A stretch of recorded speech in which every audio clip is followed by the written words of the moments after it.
एक छोटे से गांव में कुमार सोहन रहता था। वो मिट्टी के बर्तन व खिलौने बनाया करता था और उसे शहर जाकर बेचा करता था। कभी कभी उसके 2-4 खिलौने बिकते तो कभी वो भी नहीं, जैसे तैसे उसका गुजारा चल रहा था। एक दिन उसकी बीबी शीला बोली, सुनो जी, क्यों न शहर जाकर कोई नौकरी ही कर लो। नौकरी करोगे तो महीने के अंत में कुछ धन तो आएगा। बीवी की बात सुन अब सोहन को भी ऐसा ही लगने लगा था, पर उसको मिट्टी के खिलौने बनाने का बहुत शौक था, लेकिन हालात से मजबूर था। बात तो तुम सही कह रही हो, पर कैसे उस हुनर को छोड़ दूं जिसका नमक हम लोग अब तक खाते आए हैं।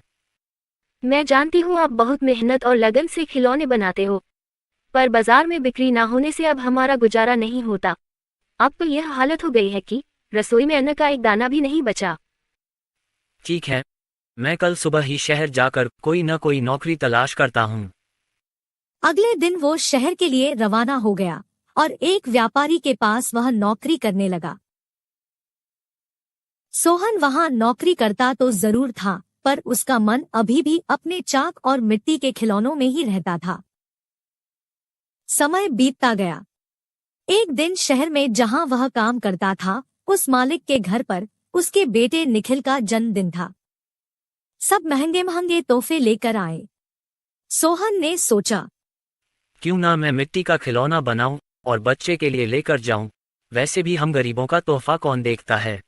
यह सोचकर वह मिट्टी का खिलौना बनाया और बनाकर जन्मदिन पर ले गया।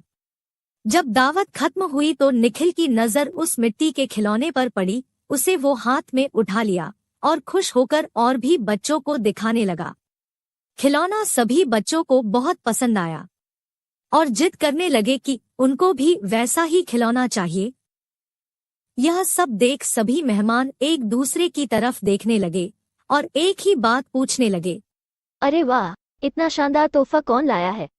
इतना महंगा तोहफा ये किसने लाया होगा? ये खिलौना तो शायद आपका नौकर सोहन लाया है।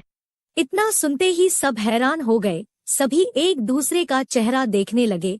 तभी मालिक बोला, सोहन तो बहुत गरीब है, इतना महंगा खिलौना कहाँ से ला सकता है? हाँ, मैंने देखा है, ये खिलौना सोहन ही लाया है। ठीक है, सोहन को बुलाओ, उससे पूछो कि ये खिलौना वह कहाँ से खरीदा है। वहाँ सोहन आता है और सब उसी के तरफ देखते हैं। वह माहौल देखकर हैरान हो जाता है। मुझसे क्या गलती हुई, सब मुझे ही घूर रहे हैं। शायद मेरा खिलौना निखिल को पसंद नहीं आया होगा और बच्चों के सामने वो अपमानित होगा।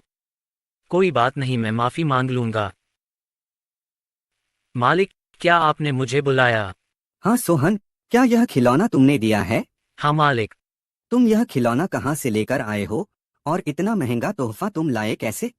इतना सुन सोहन मन ही मन खुश होता है और मुस्कुराते हुए बोलता है, माफ कीजिएगा मालिक, ये कोई महंगा तोहफा नहीं है, यह मैंने खुद बनाया है। गांव में यही खिलौना बनाकर मैं अपने परिवार का गुजारा करता था, लेकिन इससे अब घर नहीं चलता, इसलिए आपके यहाँ नौकरी करने आया हूँ। अरे वाह, तुम क्या अभी है खिलौना बना सकते हो? और सभी बच्चे को तुम्हारा खिलौना बहुत पसंद आया है, इन्हें भी ऐसा ही खिलौना चाहिए। सोहन खुश होकर बोला, हाँ मालिक, बिल्कुल बना सकता हूँ। जब कल मैं आऊँगा तो खिलौना बनाकर लेते आऊँगा। अगले दिन सोहन ने शानदार रंग बिरंगे खिलौने बना कर दिए। यह देख मालिक ने सोचा, क्यों ना मैं खिलौने का भी व्यापार करूं। वह अपने बीवी से बोला, सुनीता, सोहन खिलौना बहुत अच्छा बनाता है, उसे खिलौना बनवाकर शहर में उसका भी व्यापार कर लें। उसे सोहन को उसके मनपसंद का काम भी मिल जाएगा और उससे अच्छी तनख्वाह भी मिल जाएगी, साथ ही साथ एक मोटी रकम हम भी कमा लेंगे। ये तो अच्छा विचार है जी। यह सोच मालिक ने सोहन को खिलौना बनाने के काम पर लगा दिया और बदले में हर महीने अच्छी खासी तनख्वाह देने लगा और रहने को घर भी दिया। यह सब पाकर सोहन और उसका परिवार बहुत खुश हो गया और सोहन को उसके मनपसंद का काम भी मिल गया। दोनों हंसी खुशी रहने लगे।